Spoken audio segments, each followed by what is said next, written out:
After 25 years behind the decks, I've learned that every DJ has a unique path.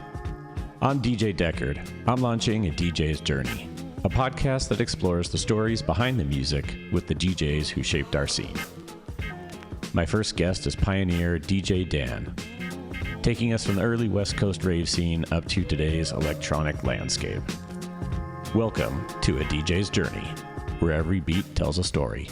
I want to welcome a very esteemed guest and friend, Wes Smith, Juice Recordings, Breaks producer, not just Breaks, but esteemed Breaks producer in my eyes, and DJ. And welcome to San Francisco. Happy to have you in town. Thank you, my man. Good to be here. Looking forward to the show tonight. I'm very excited. So welcome to my podcast. So we're just going to dive right in. And really, I gave you just a little hint about it beforehand, but I'm most interested about people's passion for music and in particular DJs and producers. And so I'm curious about, what was growing up for you? Like, what was music like? I still can remember 8 tracks everywhere, and I can remember, Neil Diamond, Kenny Rogers. And maybe when I hit around like 11 and 12, I remember like this, I heard Duran Duran, Hungry Like the Wolf. This is something different. And it hit my brain in a certain way. And I think that kind of forever got me down that road. What was that like for you? We want to go all the way back. I mean, to whatever relevant to you. Yeah, sure. My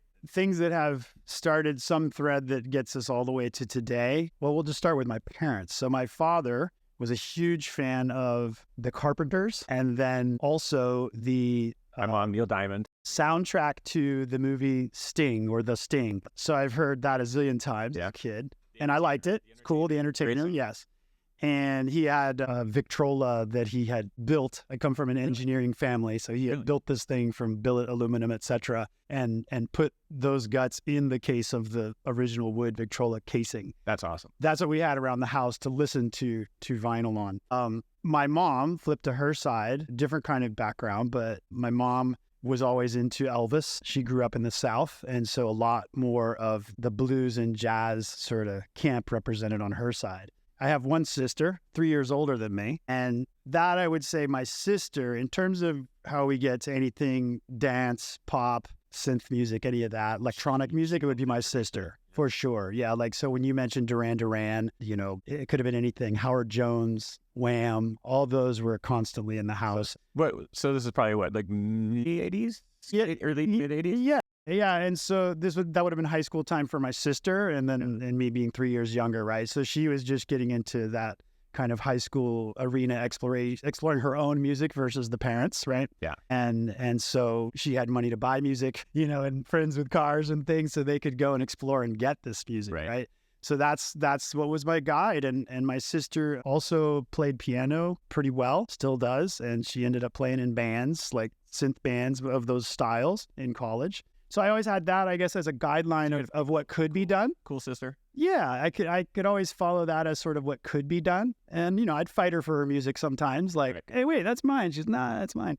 Hey, why is that cassette in your room? Yeah. So when I got to that high school age, to continue on this thread real quick, for me, those vibes started to change a bit more. I would say New Order was pretty close to that, that she didn't listen to, but was next thing for me. Yeah. That kind of stuff. And then the Miami and South Florida vibe came in, which was Two Live Crew, the Miami-based sound, all of those kind of things. And so that's really when I started to, I would say, take off in a music that was my discovery now. Right. Yeah. Yeah, that was I still remember the day when I got Beastie Boys and Run DMC on the same day. Huh? Yeah, like that's what freedom felt like. Was like, I got a car, I go to Tower Records, I'm gonna go pick up some hot new hip hop. Life was different. Yeah, in Florida, there was this guy, I think he was West Coast Florida, like Tampa, St. Pete area. And they were basically like the mixtape circles, right? And there was this guy, Jam Pony, and they were the most famous mixtapes like on the planet in Florida. And they were all electro. And then so the flip side, or, East-West competition would have been from the Miami side, would have been definitely the most popular at that time doing mixtapes was this guy, DJ Laz. And he was on like the Power 96, Power 95, whatever it was in Miami forever. And just like famous, basically. And so those are the two guidelines we had for the music that was mixed. Those were my introduction to even the fact that people mixed music that was mixed. Yeah, because that's a segue, right? Like all the discovery and listening is one thing, right. American Top 40, whatever you listen to around the house, but then this through that, it's not evident that you would mix that. I was a real MTV kid. Okay. So it was, my brother, I had a similar situation. My brother was 5 years older. So I did get the benefit of, when he was feeling nice, good brother, he would go drive me somewhere or whatever. He would take me to Tower Records or something, before I could drive. But yeah, I never really hit clubs early or anything. I don't think it was till I went to college and it dawned on me that I had the desire to DJ in some form or whatever, but it was not a part of my life. And I just went and literally went and answered an ad to go DJ at a bar restaurant, and they hired me. And I'm like, I think if I didn't do that, I think I still would have hit on it at some point. I think it was in my cards, but that was I look back on that now, actually. I'm like, well, that was kind of crazy. I just went and answered an ad with zero experience, for real, I was a music freak and a fanatic. But okay, so that real quick. So that little segue there, realizing that mixing was a thing. Yeah. Then so this was towards the end of high school. This would have been 89-ish, in that range. And so before I graduated high school, I met we were big into, it was a Florida thing, I think, maybe California thing, but lowering Volkswagens or lowering any kind of Honda, right? And all the skirts and blackout tint, and then huge stereos in them, primarily subwoofers. Convertible bug? Well, so I didn't have the money for that at the time when I met this kid, this Italian kid from Northeast, but he lived in Florida. They had moved down to Florida, and I was in high school with him, and his name was Ralph. I forgot his last name, but he was as Italian as they come. And he had a Honda Prelude, red, blacked out. The whole back seat was just gone. It was just speakers. And so we cruised around the movie theater in that. And he was the first guy I ever met who had turntables, and he actually DJ'd. And so he was where I saw and got the idea, but didn't learn yet. Right. Okay. So that was going to be my question then. So for me, there was something about, I had some, telling stories through music. There was something about that, and I wasn't formed yet to the what a DJ really was or could be. But to me, it was Casey Kasem. Top 40. Yeah, Top 40 was a DJ. I expected I was going to be doing something like that. I am on 107.7 The End, and here's Nirvana. I thought that's what I was going to be doing. So when you're making that you're getting into, Florida Breaks. That's kind of a good early influence for someone. Yeah, that's going to get into breaks. That's for sure. It is, and really, really, I think Icy quite often when I've talked to people, was Icy. When did Icy come along? 90s. Yeah. I'll hit him in a second because he's definitely a key piece of the whole entire story that I can't go without talking about anytime this comes up. But because I think a lot of times when I'm just talking casually with someone, is particularly if they're a breaks fan and a breaks era of mine fan kind of thing, they may not realize that I'm as old as I am. So for them, they just think Florida and then that Florida breaks in the EDM Florida breaks movement. But I predate that. So for me, as well as Icy, what got us into it was hip hop and the Two Live Crew era, the ghetto DJs, the South Florida. That sound was it. That Two Live Crew was As Nasty As You Want to Be was the album. I would just say it was eye-opening. It was eye-opening. Yeah. And that was one of those ones where I'm like, okay, my parents gave me autonomy anyway, so it's not like they were looking through my music collection. But that was one where I'm like, I don't think I'd be playing this one. We wore it out. And there was a guy out of Orlando, DJ Magic Mike. He's still active. Yeah. And he was a huge influence to Ice as well. Icy, I know as well. Yeah, so that is just there's that about a 4-year period of that music, which kind of predated sort of the explosion of what we all know as the beginning of rave. Right. And so for me, that's really where the breaks and the syncopated rhythms, passion came from, not from the rave part. Right. Yeah. Well, and it's interesting too. In that time, that era, it's not like it was easy to get music news, and so outside of, I really wasn't into that sound too much yet. But I have to admit, if you go back and lyrical content even aside, still just listening to that music, if you haven't heard that kind of Florida breaks and stuff, that kind of electro sound, it's like, whoa, what is that? And so to me, there was this association with I don't even know what this Florida is this strip club music? What is this?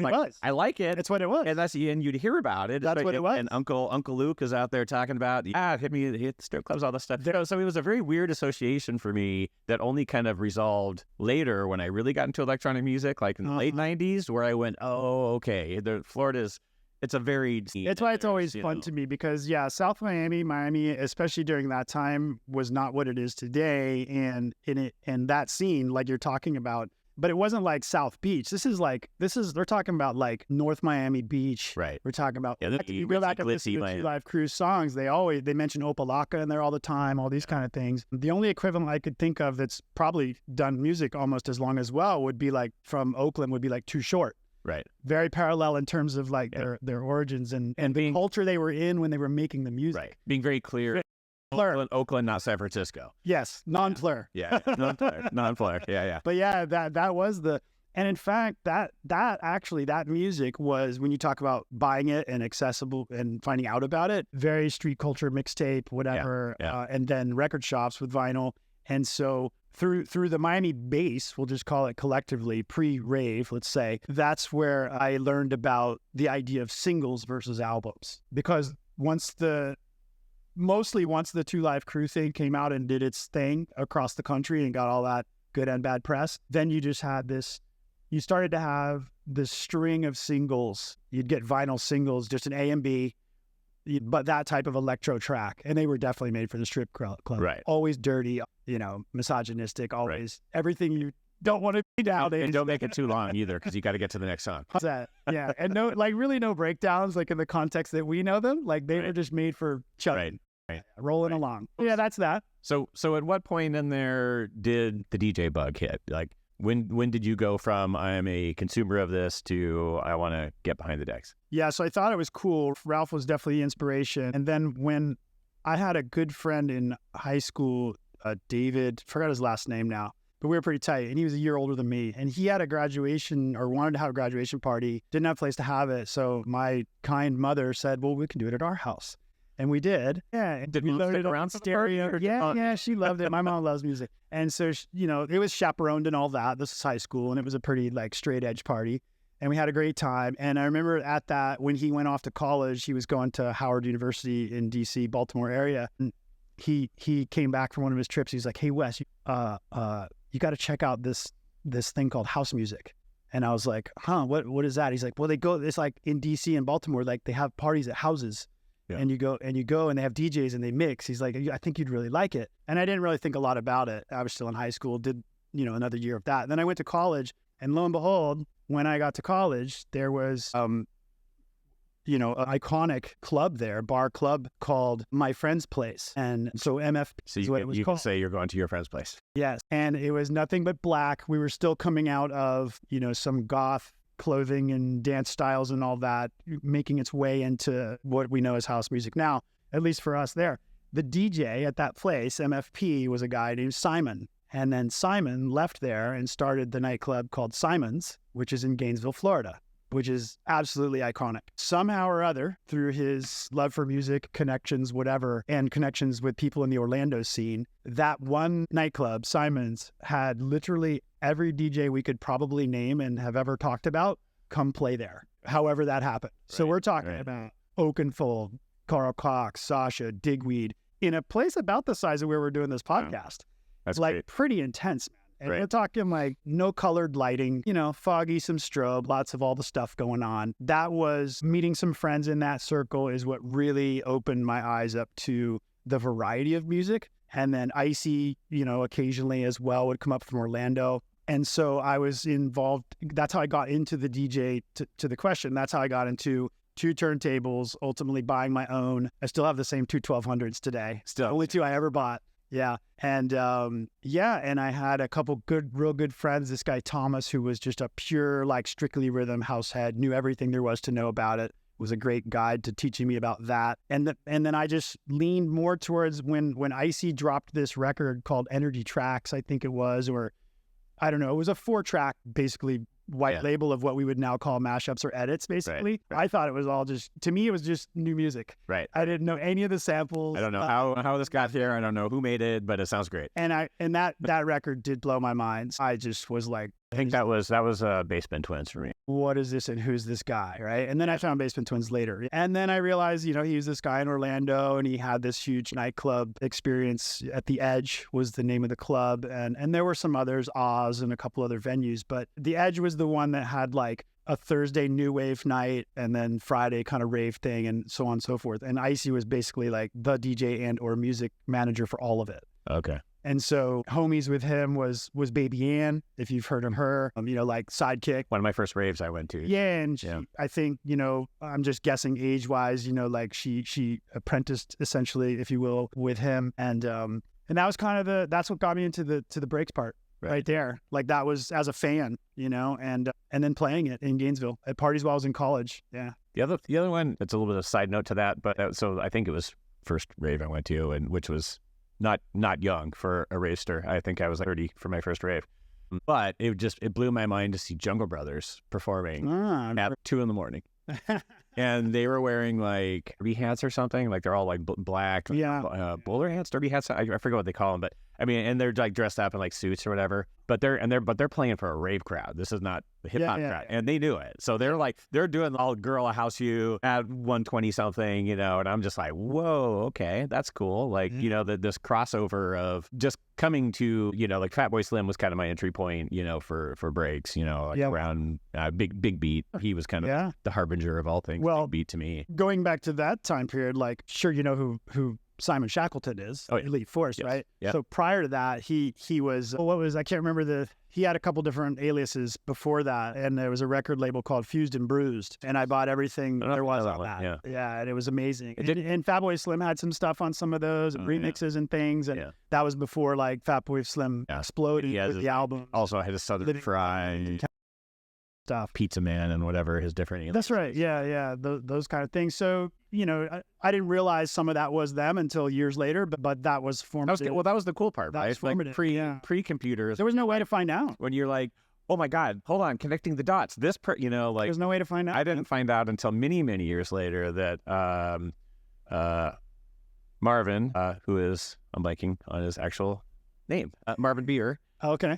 You know what I'm talking about? Damn it. He is not Elite Force, because that's Simon. Dylan Rhymes. Rhymes. I didn't know that. So Dylan Rhymes, his name is Marvin, but he was part of Peace Division. And like, you go back and listen to some of those old Peace Division tracks from late 90s, and those were nothing like breaks tracks, really. They were very, very, very in that progressive, what we would probably call more tech house now. But it had a completely different feel to it. And then you go to Dylan Rhymes music, and you're like, whoa, like, consummate breaks guy, and I just thought it blew my mind that I could actually come from the same brain, Funny, but the scene was so small at that time, and Simon's was literally it. And so, unless we drove to Orlando, which I just, for whatever reason, wasn't a big fan of doing. And so I think I mentioned to you earlier that I had DJ'd, just open format, whatever, for money. Yeah. Because you couldn't make any money. Very similar to nowadays, you couldn't make any money in the electronic scene there either. Right.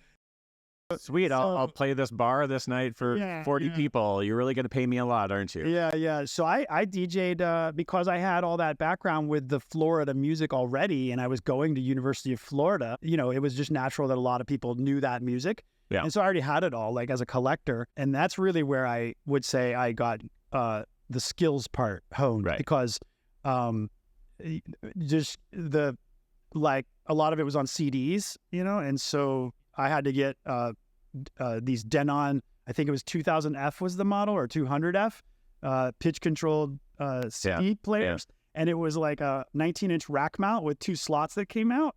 And then there was a separate controller which had like an 8-pin connector. Yeah. And there was just buttons, no jog wheels, no nothing. You had to move the slider like the control, like the pitch on a turntable, right? Kind of thing. But then it was buttons, seek and all this stuff. So that's what I learned too. Like the CD singles that were like the 3-inch ones, and you had to like get an adapter for it? I remember them, but I never used them or collected them. No, and I had so much music, man. Like I was always. It was like mini discs. I still actually have some mini discs. In the storage somewhere. But yeah, I DJ'd everything. I DJ'd any party at the University of Florida that would pay me to DJ. So where in there would you say you started, or how did that progress along? So how did you form your musical identity? At what point were you just playing for money, and then you're sort of like, hey, I'm like, you know what, I'm actually pretty damn good at this. Did you have like a moment or a sure there when that happened? Like, so college arena for electronic music for me was like, it was when it was all beginning in the US, essentially, in my eyes, and I think historically pretty accurately, if we're not getting into like Chicago house roots or that kind of thing. But the rave part was starting right then.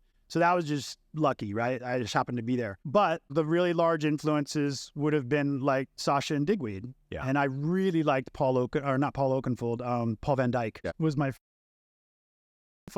back in the day, you know, like Also great, but PVD was more the trance guy. trance, And a little bit almost leaning towards techno. And I just like that driving, like epic, like go to church type stuff. So I made a point to see him whenever I could.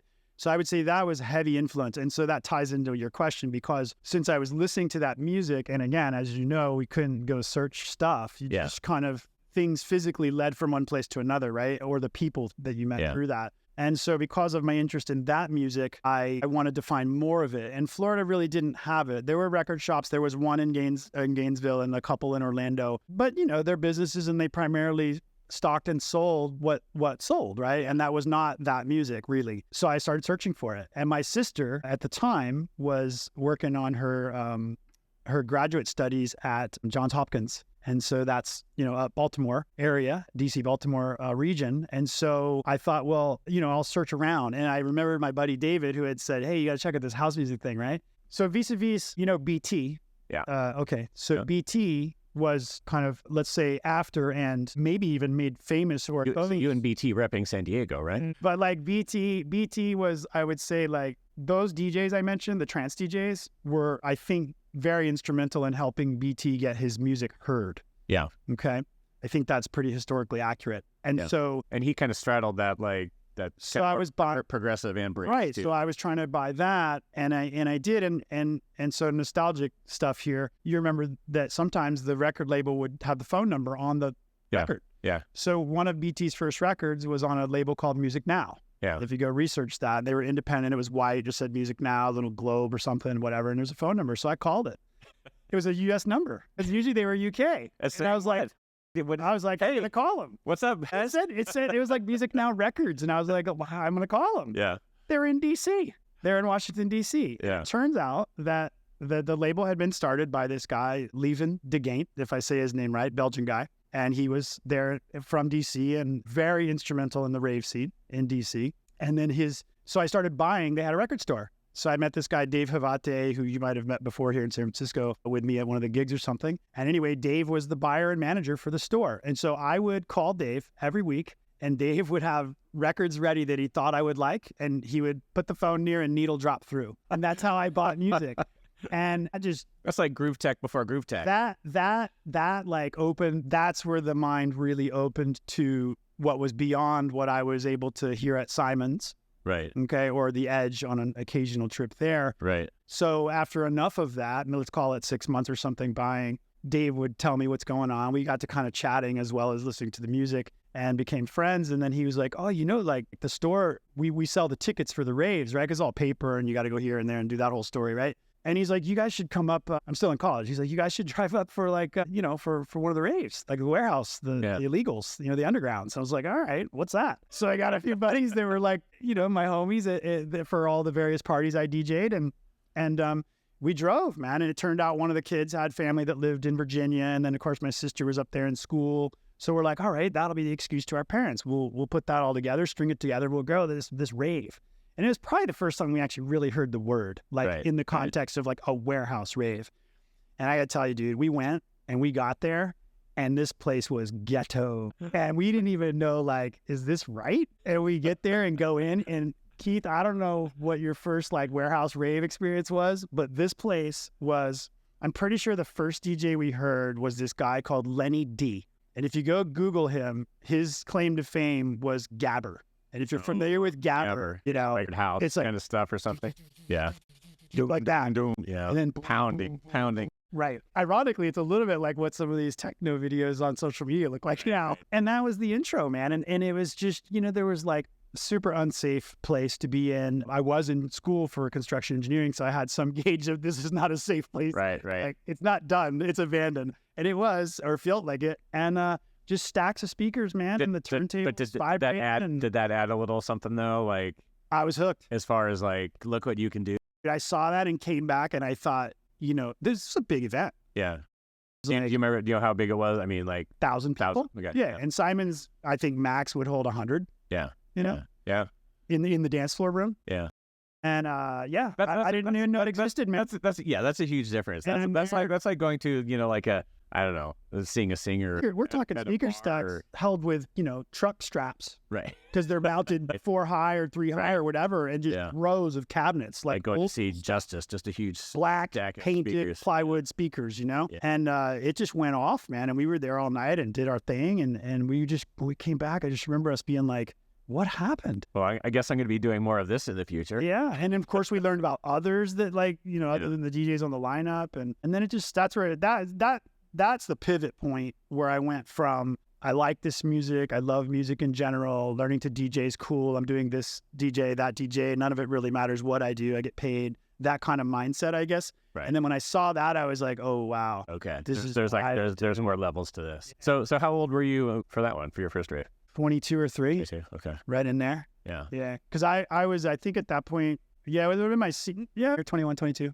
Yeah. So at that point, did you start, I'm guessing, I mean, it sounds like from what you're saying, you were already pretty good at kind of networking and things like that. Like, did you start playing those same raves that you're talking about? What was that next part of your journey? Yeah, my experience, the culture around the music at that time wasn't like, people didn't really know what it was, right? So maybe the best way to illustrate this is like, I had a girlfriend at that time, this gal Meredith, super cool, super into like the Simons, the house music, all that. And that was pretty much all she liked to do, musically and nightlife stuff, right? But here I am like DJing fraternity parties and all that. And she and her friends would come to that. So I guess what I'm saying is like, I don't think any of the culture was developed enough yet to where people were like, had enough to do of one thing where that's all they would do, right? And people were so intermingled still, right? Like here I am DJing fraternity parties and it's like not a cool thing necessarily for the other group that's totally into house music and having their identity, right? But it was still very fluid in that sense, right? So I kind of just saw all the different sides. But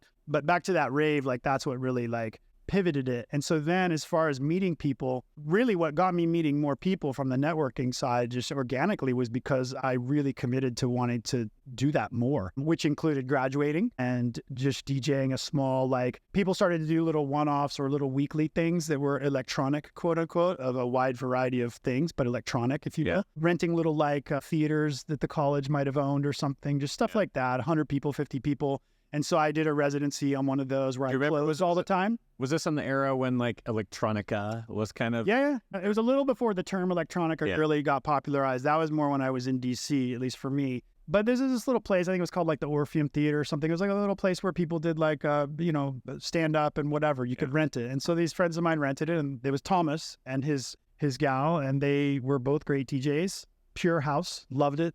So it was always that at the beginning. And they let me close. I always closed. And I would like play off of their house and then just go bananas with whatever. And they just thought it was funny and crazy. And it kind of got people to stay, I guess, because it got late and, you become known whatever. for...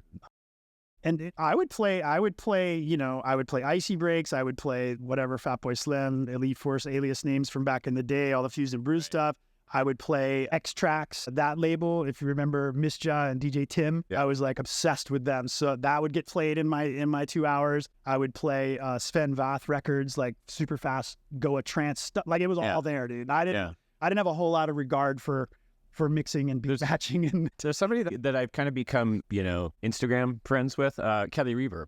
Yeah. And I got to be friends with him because I was looking back through a guy. I've got a vinyl gig coming up. So every once in a blue moon, there'll be some kind of vinyl gig here or something. Yeah, Kelly and Lone Star. He was an influence after IC, but yeah. Yeah, remember what those labels looked like? Yeah, it's like the red, white, and blue. Like, Texas. Yeah, Texas. Yeah, the Texas flag. Gotta go back. And I was kind of flipping there. I'm like, oh yeah, Kelly, because he was kind of breaky, but kind of housey, kind of split the difference somewhere in there. Yeah. It just got me thinking about like how those genres kind of broke down. And he's still like he's a Texas club circuit DJ, like club stuff. Like I went and visited him a couple of times there in Texas. I went and played. This is like skipping years, so we'll come back. But just anecdotally, like there's that famous iconic place, the Lizard Lounge, I think it's called there, but it's actually a nightclub, like full on. And this guy DJ Love, who I met through Kelly-ish and the records in general. They were kind of the two, like I would say, like hot breaks / house dudes from that area at that time with vinyl pressings and really putting music out. DJ Love had Stellar Music was his label, and then Lone Star was Kelly. And like I hit it off pretty well with both those guys, and I ended up somehow getting to come play at Lizard Lounge once or twice, and it was a blast. Yeah, that's awesome. So at what point, and are you like, what are you doing for money at this kind of value? Like you post Rave, you're DJing. Is that all you're doing for money? So when I was in college, obviously, job or other jobs. Well, when I was in college, the 100% money was DJing, and that's why my perspective was I'll play wherever, and the Greek system paid the most. Right. So I did it all, dude. Hey, rides. I didn't care. What, you want me to dress like a pumpkin? I'm your man. No worries, And I think that's why, like, the girlfriend I mentioned was like, just had fun with our relationship, even though I wasn't like deeply planted in like the Simons crowd, so to speak. Yeah. Because I was just, I don't know. I mean, maybe I was a little unhinged. I didn't care. I was just like, I just love playing the music and watching people dance and whatever. Yeah. But yeah, to get to the money part. Well, so I went to college. One quick thing on that though, but it's, I guess the it took me a while. Maybe you can answer this question along the way, but I love so much different variety of music, and it still informs me to this day. I realize that I have to keep it interesting for myself. And so maybe as you're answering this kind of along the way, I'm curious about your own kind of identity, as a DJ. For me, there's the Fatboy Slim side, and there was the Sasha Digweed side. And you don't necessarily want to play those tracks right back to back because they're a little bit different, but you over the course of a whole night you could probably do it. Yeah. And so for me, I know when I was going out to look for music and first buying records, it's funny going back and looking at my first few years worth of records, because it's like it's so all over the place, and I look to where I got to and I'm like, oh, I'm so much more clear about, and sometimes I have to go out of the box, right? Because I'm like, oh, I know what my ears like now, and I know how to kind of find that sound. And so sometimes I'm like, wait, am I actually, am I being open to maybe some different sounds or different genres? So I'm just kind of curious it sounds like you were pretty pragmatic and you would play different things. It was pure business in college. Yeah. So how did that proceed? Because I needed to make money. Yeah. I was studying, right? And I was on scholarship and other stuff. So that's how I did the college thing, and then did my master's there 1 year, and I toned down on the partying and stuff, got serious, got out of there to get a real job, good job. And I grew up in an engineering family. My sister's a physicist, and my father was a mechanical engineer. Mom was a science teacher. So that's kind of the whole life in terms of the math and science thing. So I had that skill set. I graduated with that master's in construction engineering program there at the University of Florida. And then I started looking for jobs, and I actually started looking for jobs when I finished the 4-year degree, but I couldn't find one. Yeah. Like, I don't think my grades were good enough. They weren't great. So I did the master's year because they paid me to do it and teach. Yeah. And I did that. And then I pretty much got straight A's the whole time. And then that helped me find a job. And then when I started looking for jobs, there was all kinds of stuff in Florida.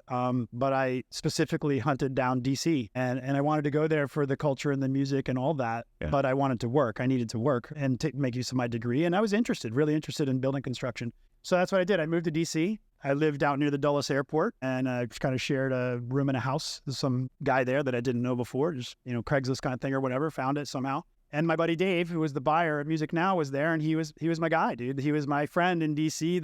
This is the guy. He's the one playing songs on the phone. Yeah, I'm going to DC because Dave's there, and that's my friend in music. And it's really, and we every single Friday we went to. It had evolved a little bit now. The scene kind of gone a bit more into the clubs, or at least an official place. And Levin, who I mentioned earlier, the owner of Music Now, partnered with a longtime Baltimore area DJ, Scott Henry. And they started this club called Buzz, which is famous, and it was Buzz DC, and they had it at this place in the same area as that warehouse party we went to, but completely remodeled, like beautiful club kind of thing. Pretty stripped down, but beautiful space. And it was called Nation, and they primarily did rock concerts and other things there. So big spot. But then on Fridays, they did Buzz DC, and it was pure electronic, and it was every single touring artist that ever walked the face of the earth came through there. If they came to the U.S., they came through there, and sometimes exclusive. So it wasn't long. I mean, I was working my full-time engineering job, and that was going okay, not as interesting as I thought it was going to be when I was doing it in school. A lot of busy work, a lot of paper, you're new at work, you kind of get all the dog jobs,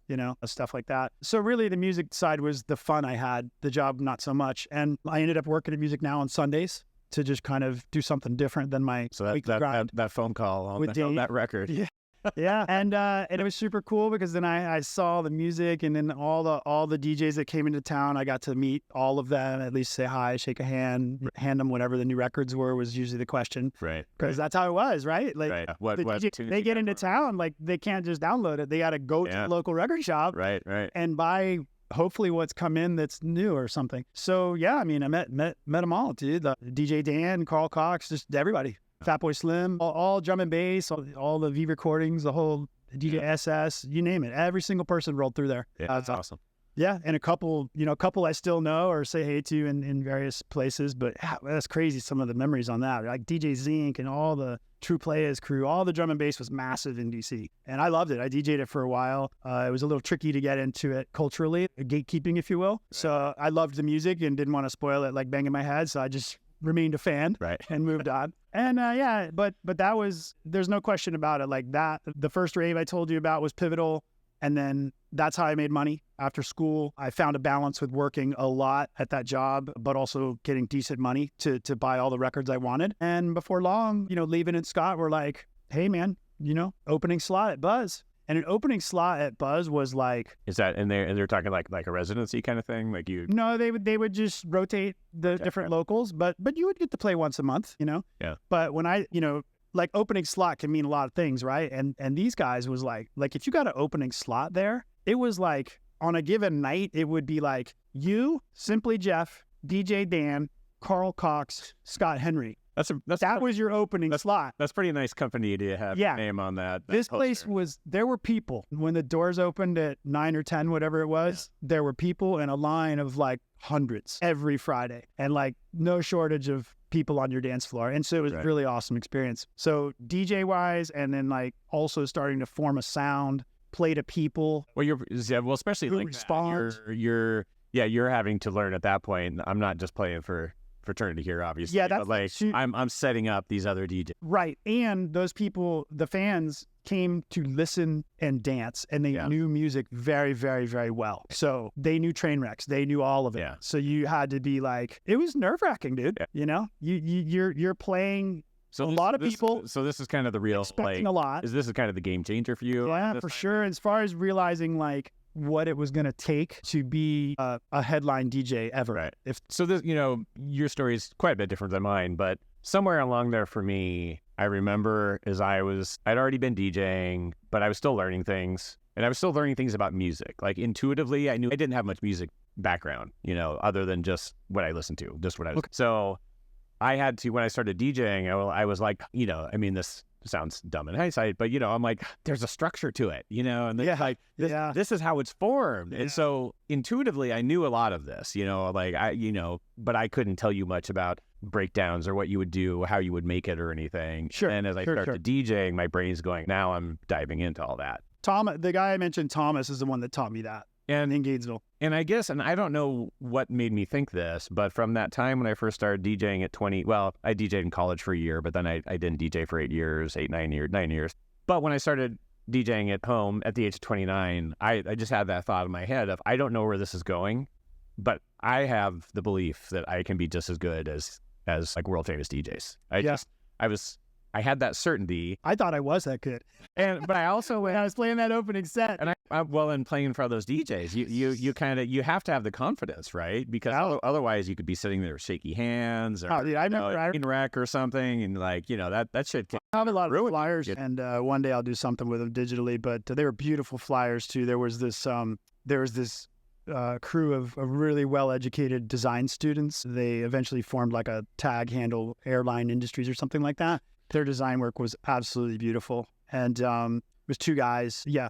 So they did exclusively all of the work for the Buzz parties. And these things were just magnificent, pulled crazy stuff. They were always pushing the edge with everything, music, design, the whole thing, atmosphere, whatever. And so, that was, but that definitely got it going in a direction where I realized, and it was because I got the opening sets occasionally, right? And then there was some competition for that, or at least a pool, so you wouldn't always get it. Occasionally they would have you do something like someone maybe couldn't show up for immigration or whatever reason, flight missed. Yeah. So you might get a set that was intended to be a headline slot, and they'd call you up, and it could be pretty last minute. So you were just always on your toes with practicing and kind of being ready with some drum and bass, some trance, some whatever. So you're still a little bit open format electronic. On your toes. You had to know it, but you also had to know it to work at the store. So that was okay. It wasn't too bad. And you might not mix this as good, one thing as good as the other that you're really into, but they would give you the call because they had to have someone do it, and they're not going to, drop 10 grand on someone that wasn't part of the flyer. So they're going to pay you $100.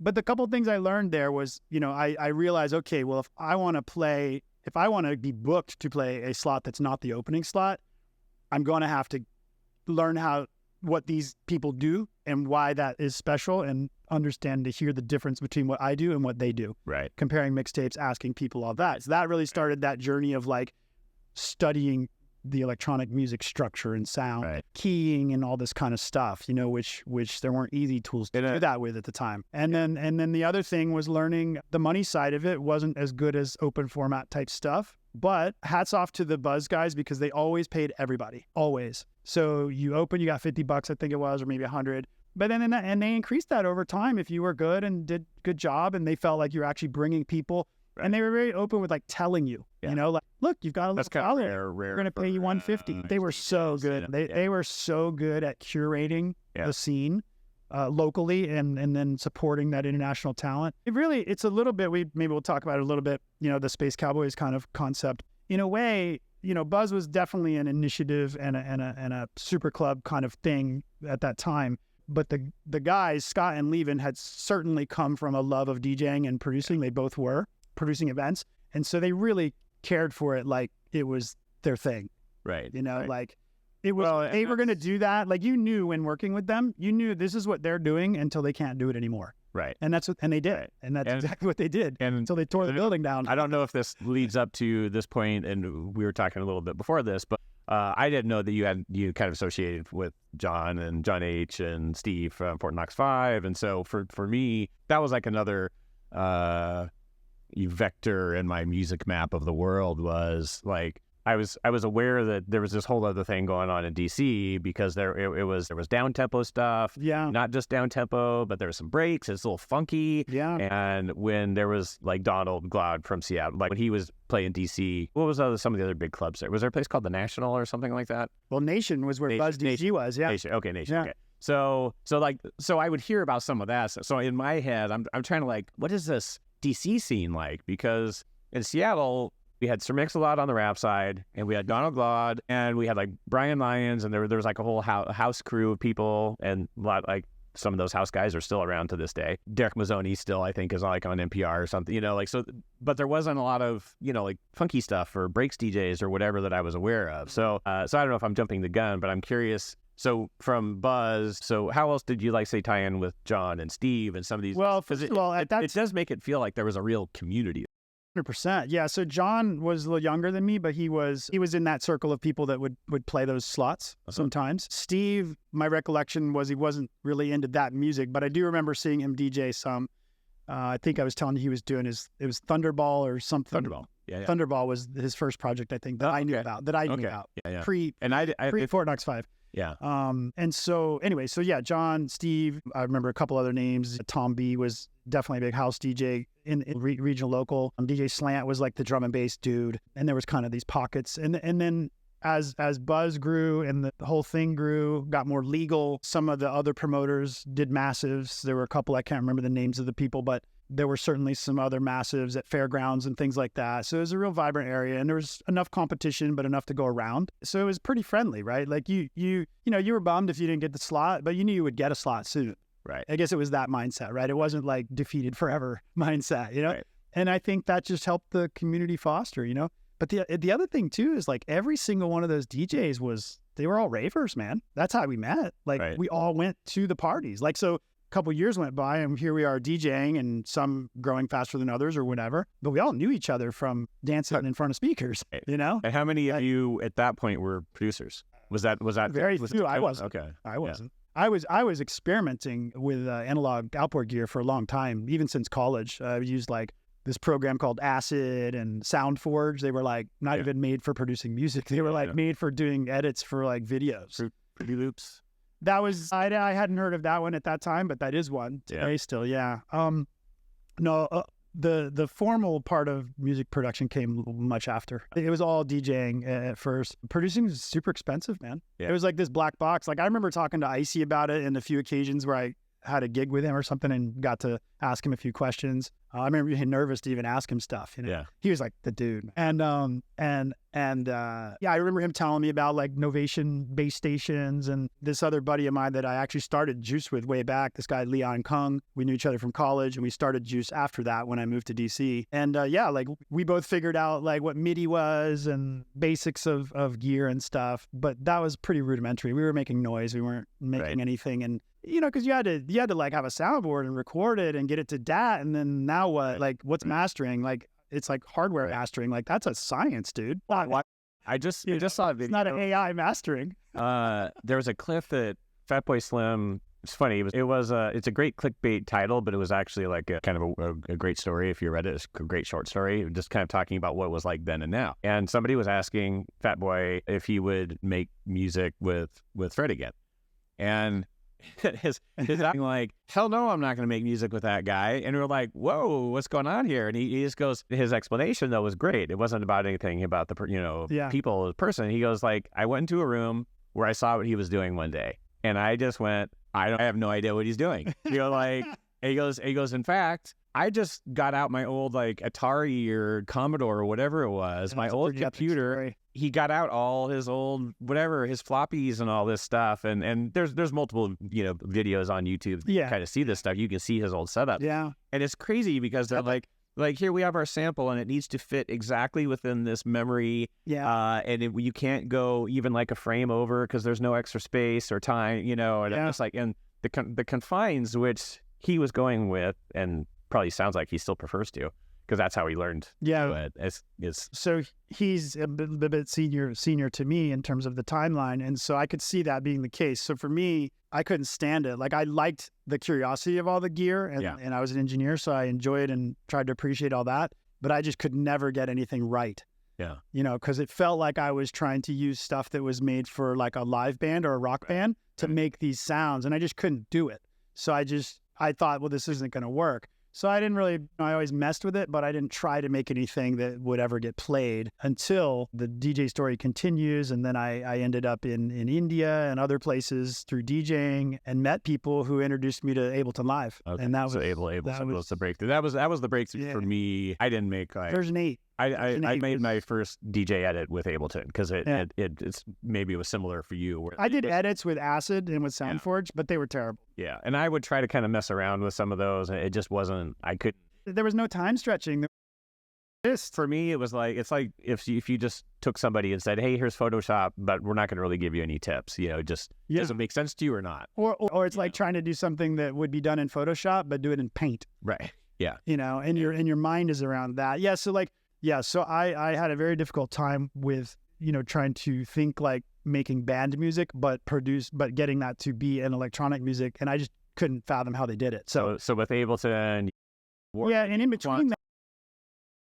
and in between there, remember, like Serato came on, for the DVS side of the world, Beatport launches. Yeah. Now things are purely digital, if you want them to be. Yeah. Richie Houghton, I was a huge fan of his techno and Plastic Man, and saw him, played on a lineup with him, I'm pretty sure, at Buzz, all these things, right? So those are all influences. So then I started to see those guys talking about, download your files, play them in Tractor, blah, blah, blah. I couldn't stand Tractor, but then Serato was either the same time or shortly thereafter. Yeah. I started using that to DJ. And that was when I realized, like, because of the waveforms and everything, I was like, oh, this is going to get good. Richie has a quote that I still remember. There's a picture of him on an airplane, and he's at work editing tracks. And this was like the, what was it? Dex Effects and 808s, something like that. Yeah. His album. And he just said something like he felt it was his job to not just play the music, because anybody theoretically could do that. Mm-hmm. So he wanted to make it so that when he plays that same song that you've heard someone else play, that you're hearing it in a way that only he's playing it that way. Like, so he's editing it, he's doing something, he's mixing something else. He's next level. He's taking out, whatever. I'm just like, wow. I'm like, and that was at a time, I don't know, when was that? That was probably like 2004. Well, he and Dubfire as well. Dubfire is very in that same mindset, but with a different path. So Dubfire, I don't know if you know, he was half of Deep Dish. Yeah. And they were from DC, Baltimore area. And so I met them through that as well. Right. Yeah, in fact, their studio in Yoshitoshi Records was the next floor up from Music Now. We saw them all the time. Oh, that's great. Yeah. That's great. I have a lot of Yoshitoshi records. Yeah. It's pretty cool stuff. There was like a clothing store that was connected to the music store. And this gal, Jen, who I'm still friends with to this day, for the height of the Deep Dish touring days, she was his girlfriend for like 5 years. And so she was always gone, but managing the store and all this fashion stuff. It was cool. And that was neat too, because he got all this fashion from around the world, like rave fashion, Right. It was cool. But yeah, that's a lot. So you went, so DC, you were there through what year? And then did you move? Well, you said, it sounded like you had some other adventures, but from when I know you were in San Diego. So when did you get from like maybe leaving 9 to 5 jobs behind and just being a musician and all that? Like when I still worked. I've always done other work, not full time, but I've always continued doing some kind of work, engineering, some video editing, whatever. As the years have gone and needs have changed for various people, I guess you'd call it, gig work at times, sometimes. And I was, I'm always glad like my mom got me to finish that out, like see through the degree and stuff, because you just can't see the future, but parents are pretty good at knowing what might be important. And even when it was great because it allowed a lot of flexibility. I was able to hone different skills because it was always engineering focused, very deep dive type tech stuff like we were talking earlier. And that really enabled me to be able to, get into leaving what I would call the structured corporate job that I was talking about in DC, and then starting my own business, which was essentially just a business to do projects for people in whatever. Originally, they were related to the construction space that my degree had been in, and then that just evolved over time. But a lot of it's been, so I'll just maybe kind of give that background to circle back to the question. But I've always done something that stemmed from that engineering curiosity and that base skill set, valuable. But since like 2000, so it would have been 9/11 happened. And that's when I left the construction engineering formal jobs, and I never had another one. Yeah. I never had another real job since then. Yeah. So 9/11 happened. Because that happened and I was in DC, I had some friends that were in the construction space, and I had told them, I don't want to be in this anymore, the construction piece, not for me. And that was so crazy, that time period, as you recall. And then one of them was doing a big project at the Pentagon and said, hey, we need somebody to come figure out this computer software and help our team like organize ourselves. And I was like, yeah, why not? He's like, we'll give you 3 months. You can do whatever you want, come and go whenever you want. You just work 3 days a week. And I was like, wow. I was like, get out of here, dude. That's kind of like, get out of here. Work. So I make that transition. I'm like getting paid double what I was getting for my 80-hour-a-week job. I'm working 3 days. They don't care where I am ever. And I was like, this is nuts. And so, of course, I'm doing more music, more DJing. And then that just spiraled in all kinds of directions over time, like I said. And, I always encourage people to have what a lot of people will say, a plan B. Yeah. And then some people maybe don't talk positively about that. Like a plan B is like this crutch. I'm admitting I might fail. I never saw it that way. And I guess that was because of my mom's perspective. I always saw it as like, I'm doing something that has value to the normal world, I guess, non-entertainment world. You can make good money. And when I realized, especially when that pivot happened with the Pentagon stuff and 9/11, unfortunately, it was because of that, but there's always some kind of opportunity that comes out of things. And so that was for me. And that was when I realized, that's the first time I ever realized the difference, including all the DJ work, is the first time I ever got paid and realized the difference between getting paid for something I did where it's not an hourly rate. And I realized, so there's this thing where people buy stuff based on the value to them, not the amount of hours you worked. Right. And that, like that first rave changed my music life and vision. That job changed that because I realized and I committed. I said, never again will I ever. It wasn't that I wouldn't work a full-time job because I did some other times, or at least full-time hours for myself on some projects over the years. But it was, I'll never forget that to know my value. Right. Yeah. And that's been great the whole time. That is I'm laughing a bit because this is something I went through, and my partner had the wise words to me one time pointed at me. She was pointing at my chest saying, know your worth. She pointed her finger each one at my chest when she said that. At the time I was kind of like, wait, is she talking about us? Is she talking about my DJing? Is she talking about Yeah. in general? But it got me to think about that a lot. And I mean, I felt like how I apply that to my life still these days. Yeah. Because I've got to do some cool stuff, even while music was never my number one earner, but it was always there and always present. And the one thing she put into my head, though, about the Know My Worth was I realized that there was probably times when maybe somebody's looking into me, like looking at me as an expert, or like, looking, and they're expecting you to have that idea about what you're worth. And so I have had some opportunities since then where one, which like really embarrassing story, it ended up working out really well, but I got referred. This is a friend of mine who is a burner, very cool guy. I think he'd be okay with me calling him a bedroom DJ. And he referred me to this other gig, and it was a VC party. And in my head, this guy did me a favor, so let me give him a friend rate. I should have been looking at this on like the business side. This is one VC guy to another VC guy. Yeah. And he's like, these guys, this company is loaded. Come in high, like, because he's expecting you to come in saying, I am worth this. Yeah. So I won't say the exact numbers, but I came in with a very low number the next day, and I hadn't got a reply yet. And he tells me, he goes, hey, did you talk money with him yet? And I told him the number I told him. And I actually inflated it because I knew it was too low. So I actually inflated it because I didn't want to be embarrassed to my friend. Yeah. And he looked at that number and went, hold on. And he goes, hold on, I'll talk. And he sends me a text 5 minutes later, and the number was like 5 times what I originally said.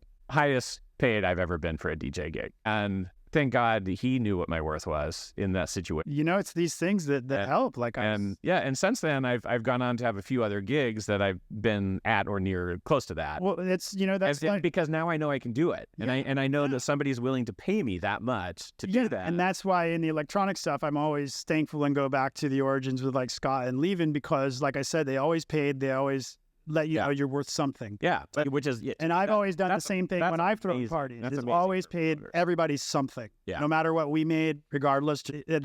That's what it's going to cost, right? Yeah. And I think it's very uplifting. It's good mental. It's good lessons for people to as well. So when I had full-time job working for a corporation, construction, all I wanted to do was leave, and all I wanted to do was quit that. I just thought it was the devil. And there's plenty of people that still talk that way today about whatever regular job, right? 40 hour, we'll call it 60, whatever it is, full work week. Someone owns you, so to speak, right? Yeah.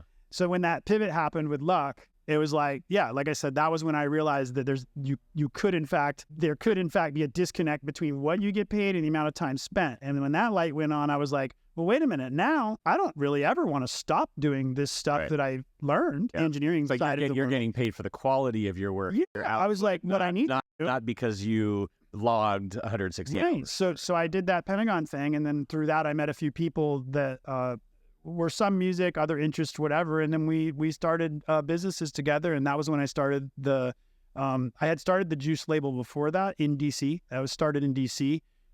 97 was the first release, and then 9/11 put a dent in that. 3-4 years later, of course, everything was crazy. Then I moved to New York.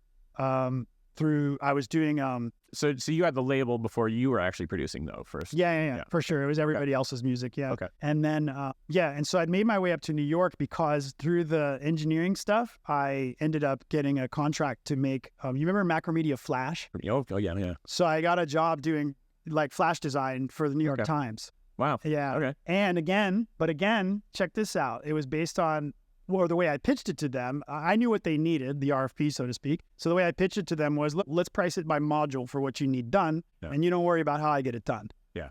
And like I had already got the bug about this whole disconnect between your hours and whatever. And then, that was great. So I had full flexibility. I moved to New York based on that. And then that gal that I talked about, Jen, who was the girlfriend of Ali from Deep Dish, she had moved to New York. We were friends. And then it just kind of almost started over again in New York. The difference with New York was that I no longer had like the cradling, so to speak, of my rave origins. You're comfortable. Totally different situation. Yeah. No real rave roots there. A lot of house music, a whole different ball game. But you fight it out. I imagine a lot of parties. I imagine a lot of cool undergrounds or just different kind of parties there in New York. I would think. Yeah. At that time, pretty much everything had gone into the clubs. Yeah. At that point, there was no more even legal outdoor rave. No, there was no Twilo years. Yeah. Sound Factory, Twilo. It was Avalon, Limelight in the Church was a little before, but it was all that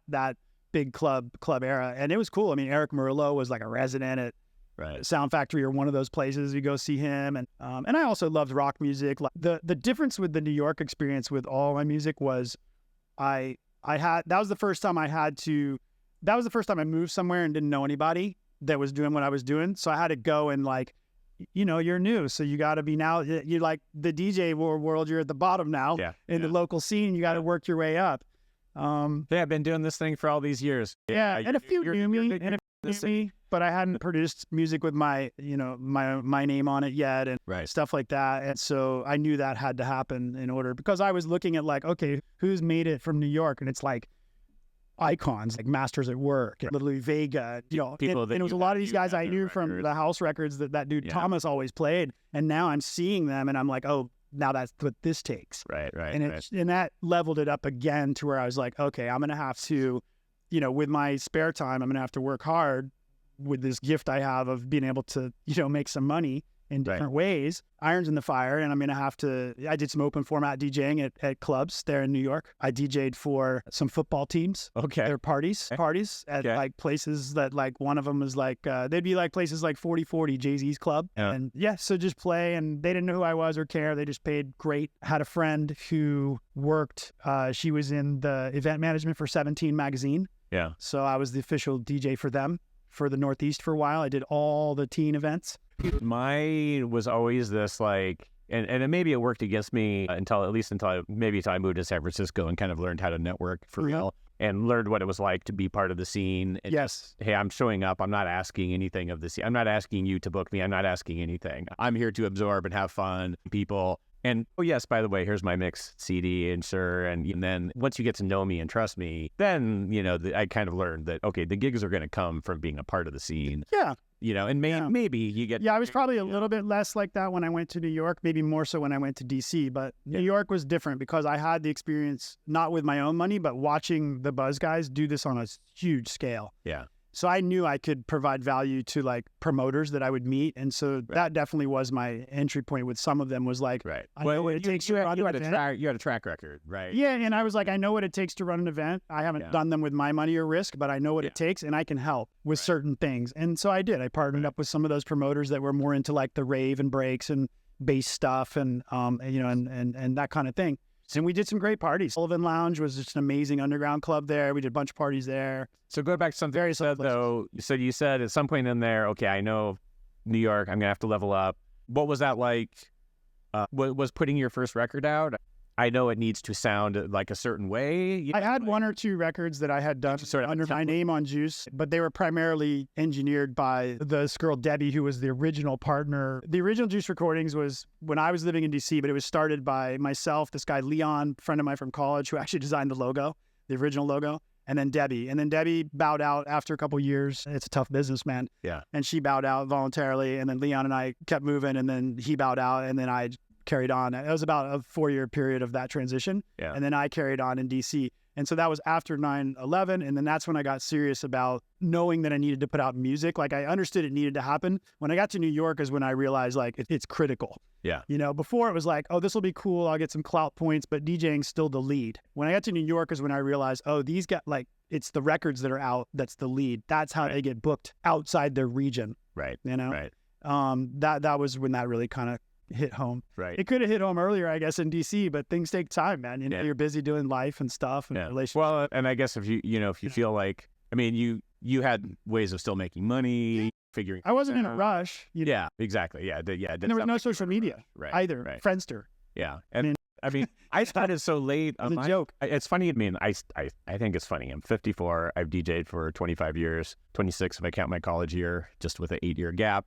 And I'm like, I don't know very many people who even those sentences go together. It's like they started DJing when they're in their teens or college, and then they DJed, and then they kind of started winding it up.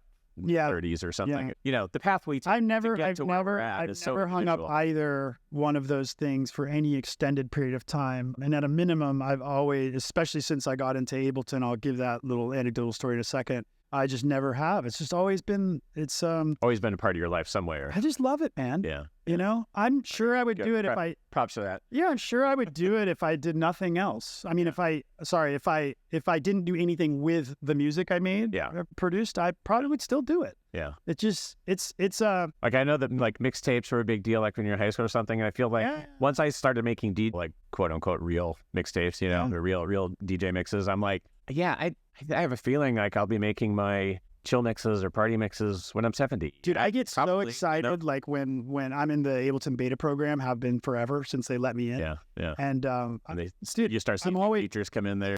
I'm always the first one to get it, break up. My machine, you know, and it's interesting. So, but circling back to the New York thing, so the other light that came on with New York, which it didn't take me long to realize, was how powerful the name New York was. I just didn't like it was always this thing that I would never do or be part of, like distant from Florida when I lived there. So I didn't realize it till I got there. And when I got there, you know, like I realized these shows we do, DJs that came through, people that visited, tourists, people you met, whatever, like it was the only place I'd ever lived where like the word New York associated to literally anything just made it cooler for whatever reason. Far be it for me to try to buck it.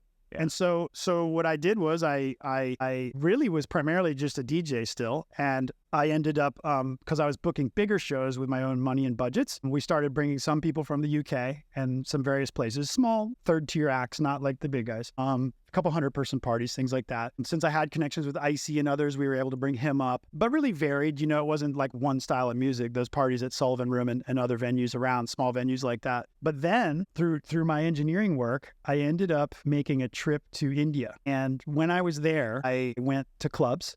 And I thought, well, this is as good a time as any probably to test out this New York thing. And I basically just went to the clubs and said, I took vinyl with me, right? But nothing else. It was all still vinyl. Yeah, I'm a New York DJ. I said, I'm a New York DJ. Yeah. And I had my web shit ready and everything. You know, I'm engineering techie guy, did all that stuff myself, or had friends that were all HTML wizards and stuff. And we did basic stuff and I had it all. You know, my EPK at the time, which wasn't that common at the time. Yeah. And, you know, like, these 5-star hotels in India were like blown away, man. They were cool. And they were, you know, they were good people, you know, they were like my age, in the 30s range and just having fun. And they wanted to, you know, at the end of the day, like it wasn't as significant what I was thinking I was pitching. It was more just that I was there. Yeah. And I didn't even understand their perspective. But I did realize that they could, I've got pictures of these things, they just do things different in terms of club promotion in India. And so it's all in hotels because of laws and stuff.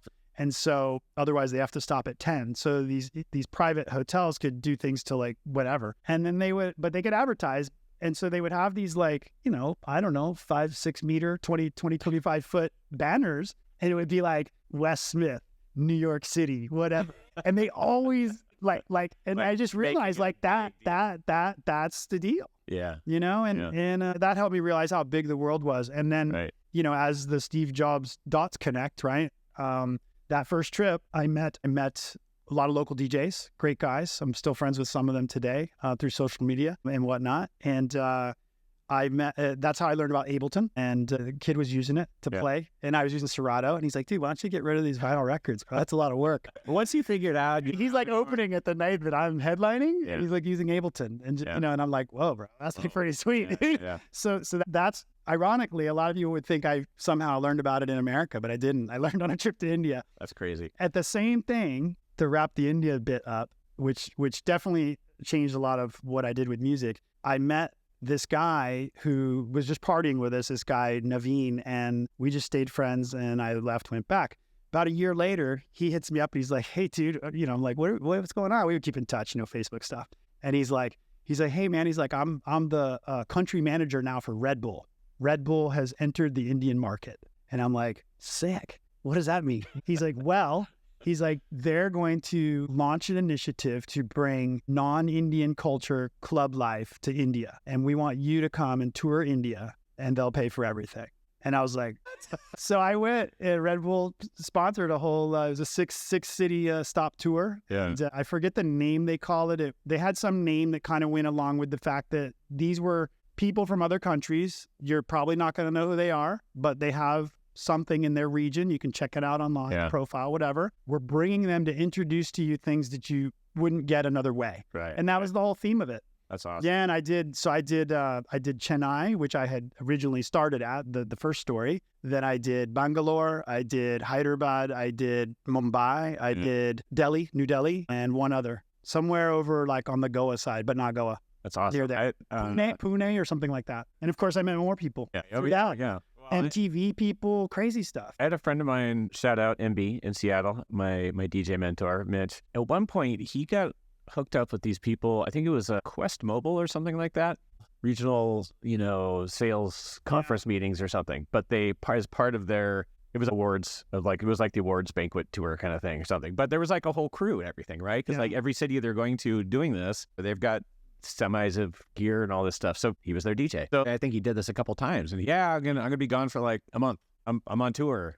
I'm on tour for Quest. And he's like, dude, the life is great. I'm living in hotels, going to the gym. I was so nice. The pool, the hot tub. That was the nicest touring I ever did as a DJ. They took care of everything, the cars, everything. It was immaculate. I get why people are totally fine to go 5-star with everything. Yeah. When they're not paying. I get it. Yeah, when you're not paying. I get it. Yeah. But that has not been the majority for me. But then, so that was cool. And then, those guys, Manny and Manny and Charlie Singh, they were the two main cats. And and Sarah, the hotel booker. But that's some good memories right there. But that was cool, and that was the intro to Ableton thing and realizing what it could do, and then the lights kind of coming on with like Richie Houghton and those stories, and realizing, well, okay, this can be a thing. And but I never wanted to give up DJing like with two platters, so to speak, in whatever way that was. I still like the 1s and 2s, the mixer. I have done a stint for about 6 months where I only DJ'd with Ableton and an APC.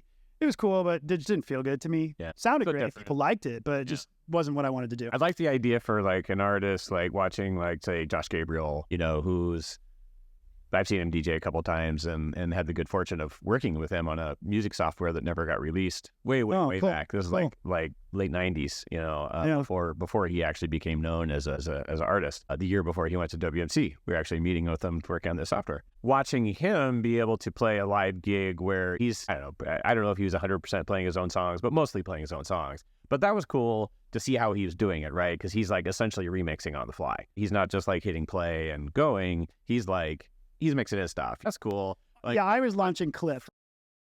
I'm playing other people's songs, and I'm like, I tried Ableton. I was launching Cliff. I'd rather use a controller. Trying to use the mixer section, the left-right mixer, the actual DJ mixer that's in Ableton on the channel. And I was trying to mess with that. I learned from like Warp Academy how to DJ with Ableton, and I was like, why? I'll just use this. Yeah. Why don't I use this other tool? Let me just use this. It's way easier. And then less headaches for promoters and engineers and all that stuff. And but that was all cool. And so, I mean, that's a lot of journey right there and whatnot. But New York. So that was that time frame, India, New York stuff going on. And like I said, those people and doing things for the 17 magazine was huge. And you had originally, like a bit back, asked me about the money side of things. And like really the two, looking at almost 30 years, let's say, like the three, aside from the open format stuff, that was always good money, the private gig stuff. But in terms of the electronic music, house music, dance, electronica, that's the early days of the record label were phenomenal when it took off again after 9/11. Unbelievable, like how much vinyl sold. Right. It's crazy. And that was good, but that doesn't exist anymore. It's weird. The vinyl's still selling, but it's guys like me and you, but they're buying like these nice reissues. I mean, look, man, we were not the best at what we were doing, and we were able to sell 10,000 units of a record. And that's a lot when you're talking... What, $12?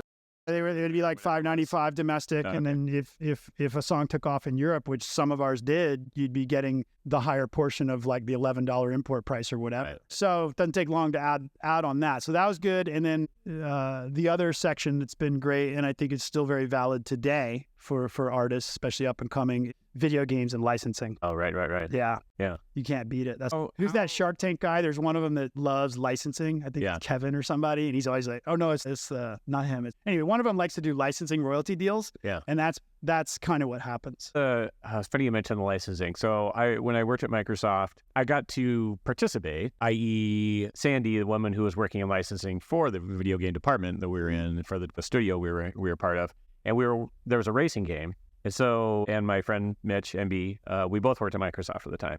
And so that was cool. I got to meet Quincy Jones. I actually was served drinks by Quincy Jones while Mitch and I were DJing, because he was a super nice guy. He's like, whatever level of success he is, he's the talk about a guy that's come from roots. He's just a down to earth dude, right? And he's just like, oh, hey, Keith, Mitch, nice to meet you guys. Like, hey, you're DJing. Can I get you a drink? And he and I are just looking at each other like, is Quincy Jones going and serving us a drink? I'm like, yeah. You know, I know we're DJing, but somehow we feel like, you know. Yeah. And I remember looking through, this was like, I can't remember what the album was from Chemical Brothers, but this is like early 2000s. And all I remember was just seeing all the different options for all the music we were going to put on there. We had like, you know, this is like the first Xbox. So it's one of the first Xbox games. And it still boggled my mind. One of the, not even the lead singles from Chemical Brothers, but it was just their name, got $50,000. Yeah. I loved it, dude. I mean, I've got most of the others were more like 5 or 2.5. Yeah. They were much lower, but boy, that just blew. I'm out of that circuit now, but I don't know, it's over 50 for sure individual songs that made it into that ecosystem somehow. And it keeps paying. I say one that came up in my research. I didn't do a ton of research with you because I know you, so I was just going to kind of, you know, go with the flow. But Tabletop Racing World Tour came up more than once. Yeah. Yeah. Yeah. That thing, as an indie game, sold millions of copies. And on that deal, that was a good deal because you can structure things all kinds of ways. People always ask, like, how does that work?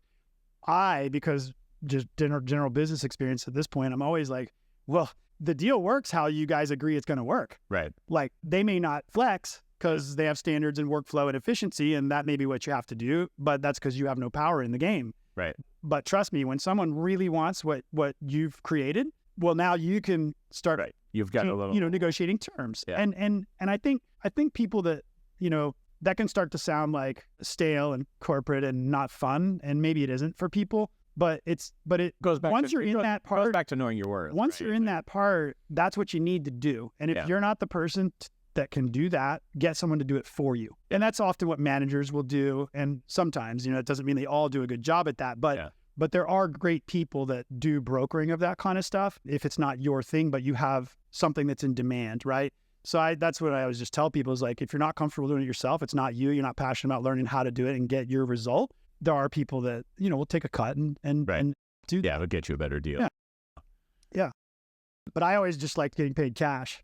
Yeah, well, I had one deal that was based on the number of downloads. Yeah, that was based on the number of downloads, and that worked out pretty good. Over time, it worked out good, but I always liked getting, you know, a nice check. And the other reason for me was because I could just forget about it. And there's people that'll say, you know, yeah, but the smart move is the publishing and this, that, and the other. And they're not wrong. A lot of that, it's super valuable. And with my individual songs, I do own all the masters and all the publishing from anything I've ever produced as me. So that I have. So I'm noting that because it would be remiss if someone heard me talking and thought that it doesn't matter. It does matter. And it's very important to me that my personal catalog is owned by me. Right. All the rest is what I'm talking about, is stuff that's like the game wants you to make some stuff like something you did, but they're not going to put your name on it. You know, all this kind of stuff, right? Because then you're making things for them. You're like making game assets. Right. And that's different. And it's fine. It's good money. Yeah. I'm going to change it up a little bit. Yeah.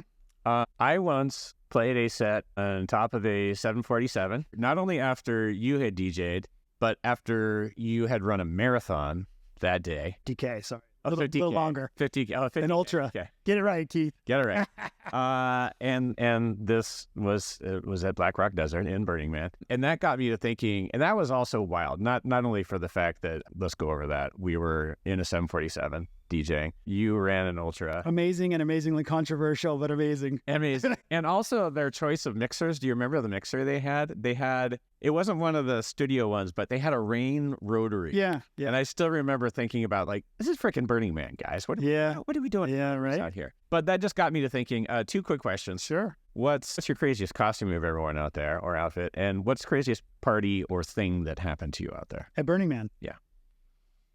The costume part. Did you go out there with a cupcake art car or the Lar cars? Was that you? No, but I just liked following that stuff. And I probably posted it. I was so excited about it and stuff. So I went 5 years, maybe helps I went 5 times consecutively to the Burn. I did not know what it was at all. I got into it through music. We won't go into that whole story. Maybe the next episode we do sometime. Yep. Because that would be like the beginning of the West Coast. Okay. Well, maybe that'll be the meat on the bone for the next one. Yeah.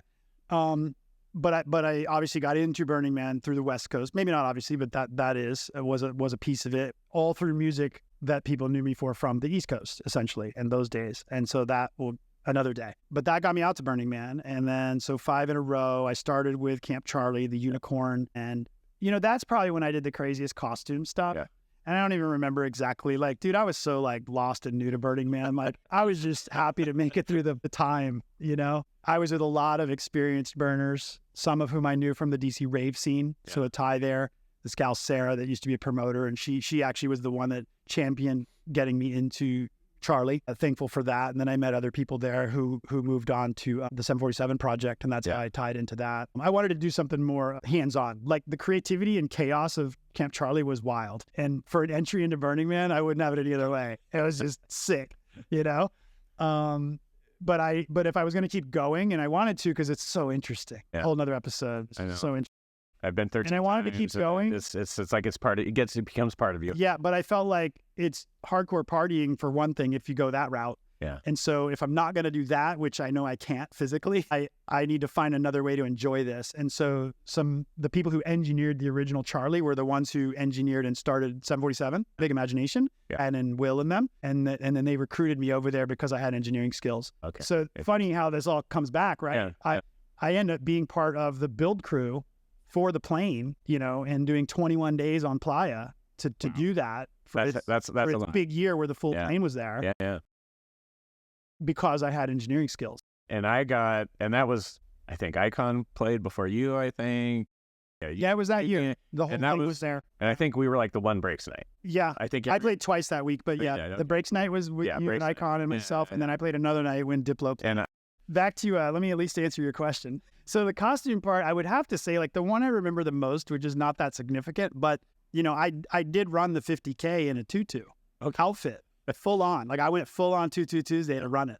And you did it in the morning. And I did, right? 5 a.m. to 5 a.m. in the morning. 6 hours. 6 hours. And then I DJ'd the night before. And you DJ'd the night before, and you DJ'd that night. The night of. That night. Yeah. I don't know, you played till like midnight or something. Yeah. And I just remember by the time you were done, I think you just looked at me like the rain mixer, and you were just like, good luck, buddy. But I really loved, you know, costume stuff. Like I did really love just kind of trying to go at the you know, the practical but steampunk avenue. Right. I enjoyed that. So that was most. Well, your engineering background, that bodes well. It resonated with me. And the thing was like the first year I went was like the normal week. That's what I did. The second week I went with second time I went with Charlie too, but I had to leave early to go back to LA. And they fought me on this to the tooth because they're like, you can't leave early. I'm like, look, the Crystal Method wants me to play open for them at Avalon in LA. I'm leaving. I'm sorry. Sorry. You know, I love this, but I gotta go. Because I had to drive back. Right. The Crystal Method was there as well and played at Burning Man, but then they flew back out of PRC Airport. Okay. So like, dude, I gotta drive. That's a big difference. Yeah. So I wasn't like on VIP zone, but I wanted to do the show. And that was great. It was funny because I ended up meeting Noizu in his prior name and others at that show.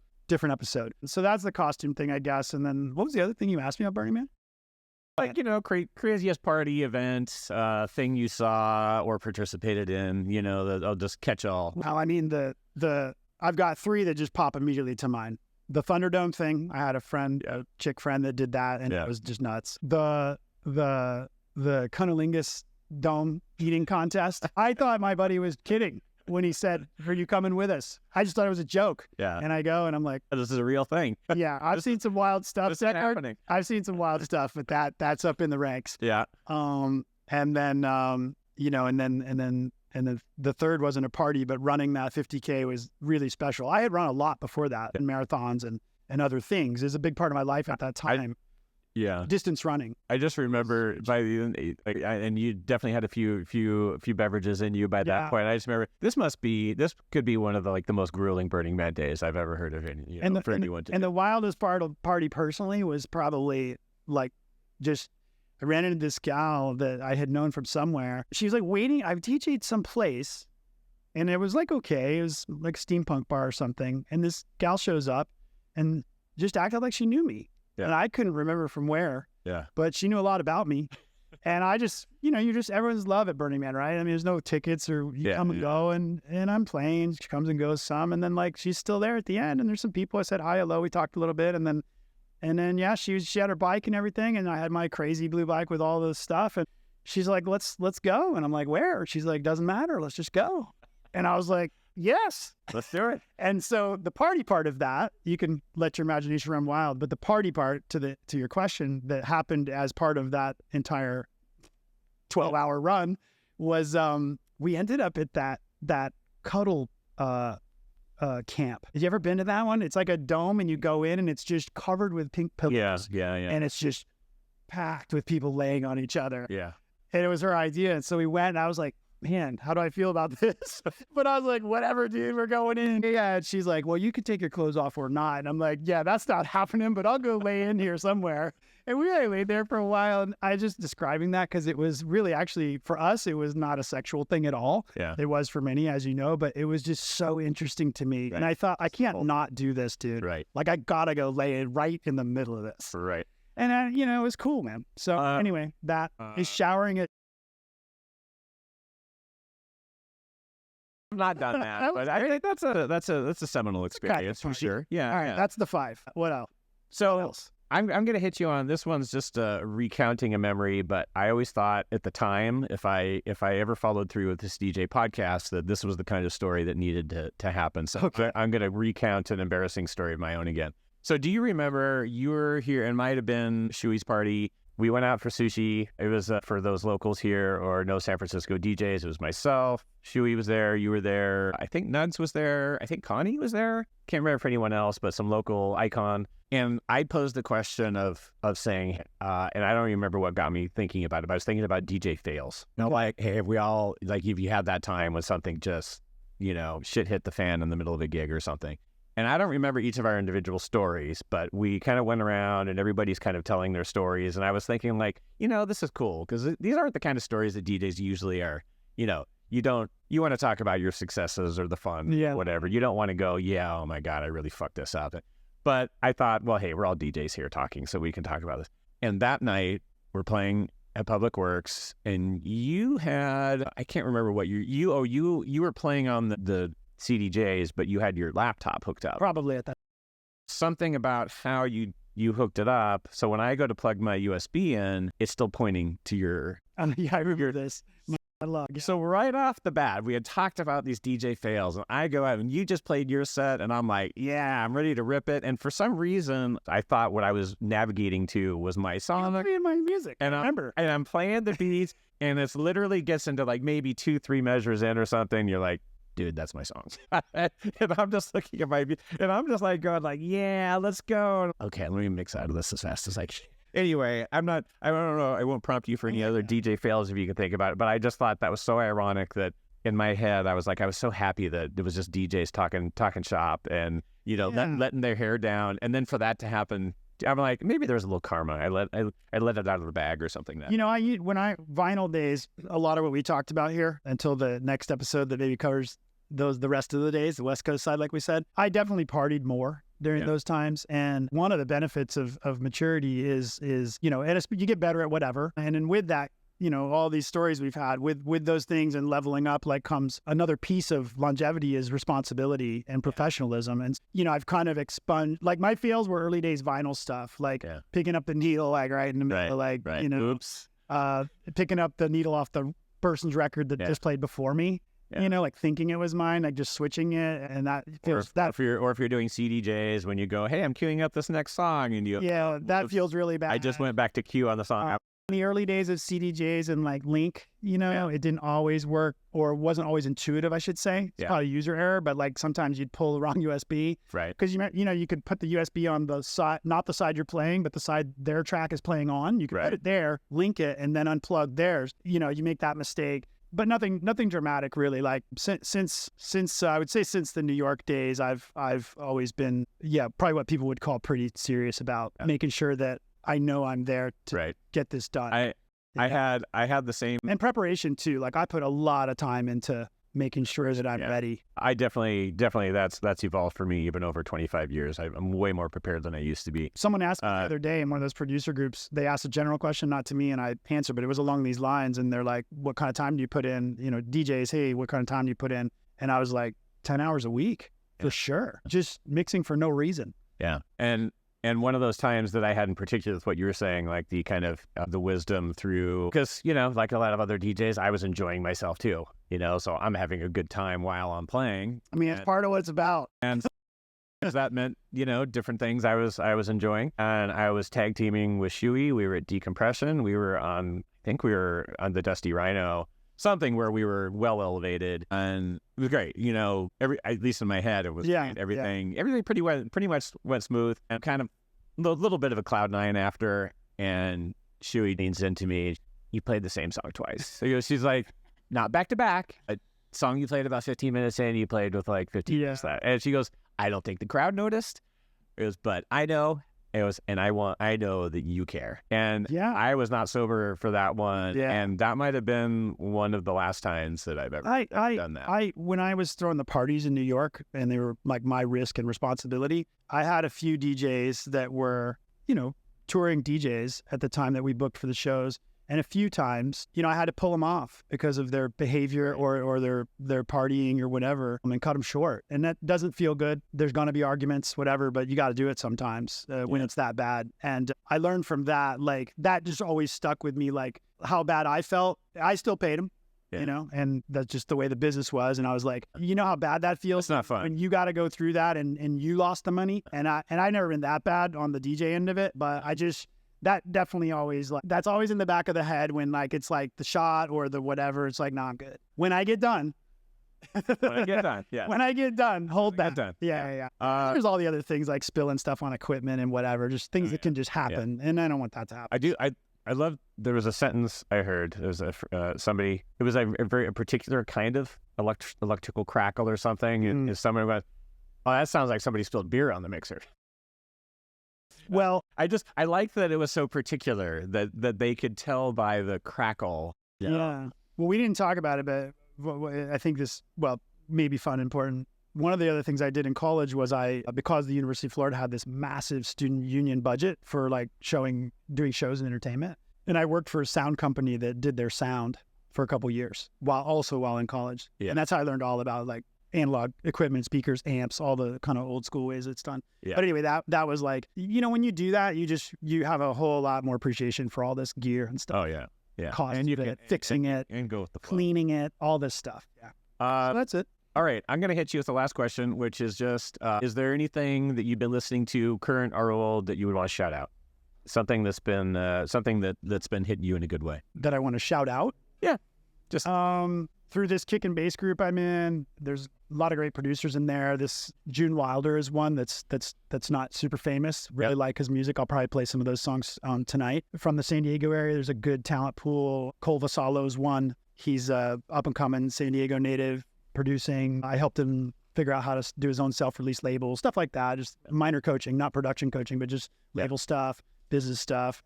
I'll probably play one of his tonight. Those are two I think are really current, way younger than me, and I love their music, and I'm glad to see people like that out there, just pressing on, not getting discouraged with all the noise and chatter, right? And pushing. In my opinion, they push sounds certainly different than what I do, and I learn from that, and it's just great.